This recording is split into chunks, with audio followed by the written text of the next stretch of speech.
Me in the studio is Greens MP, Greens Deputy Leader, Adam Bandt. Adam, thanks for your time. One of your main objections is the loss of jobs you'll say will result if they change the Qantas Sale Act.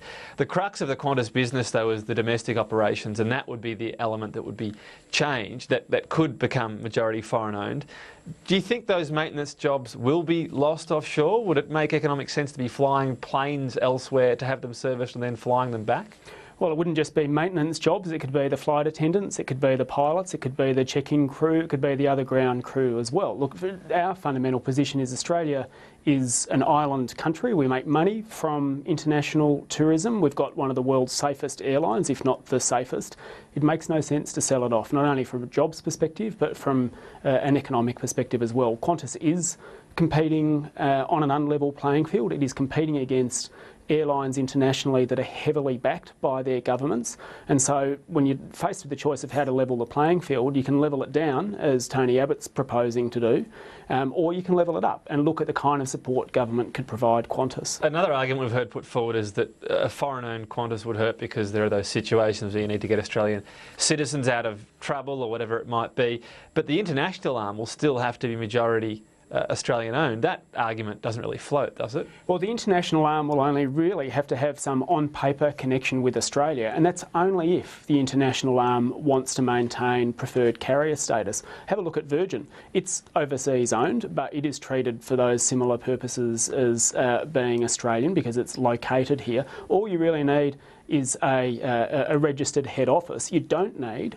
what's required under the Qantas Sale Act at the moment, which is the majority of the operations, and that's what's important. But Virgin is also said to have offered similar services to Qantas in those situations. I mean, just because it might not be Australian, our airline, people talk about the attachment to the flying kangaroo, it's going to need Australian goodwill to get by. It's not going to simply say, get your own tourists out of whatever trouble there might be, sure. Well, that may be the case, but you don't know. You're at the whim of someone else, whereas when you have a national carrier, you know that that's a service that's at your disposal. And it also means when you have a national carrier, as the Sale Act says at the moment, with the majority of the operations conducted here, you've got the industries that support that as well, and you've got the skills being kept here.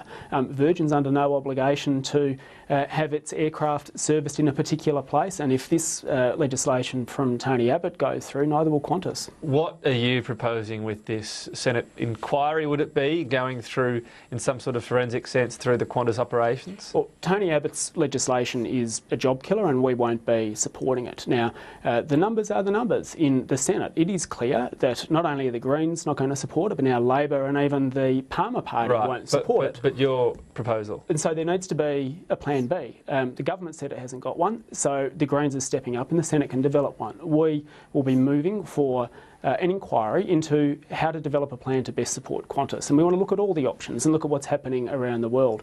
That will be voted on hopefully today. If Labor gets behind it, then Parliament can step in where Abbott has failed and develop a plan to support Qantas. I mean, that sounds to me like a group of MPs, some of them with experience in business, some almost none in private business, getting in a private company board that has been in trouble, but presumably pretty experienced, and going through their business and telling them how to run it. Does it make a lot of sense in terms of who's got experience in these things? Well, two things. One is that we know that current Qantas management has been out there saying, look, there are some things that you could do right now that would make a difference to us, and we want to explore those because clearly the federal government's been unwilling to do that. Secondly, there is a real question mark as to why Qantas finds itself in the trouble that it's in now.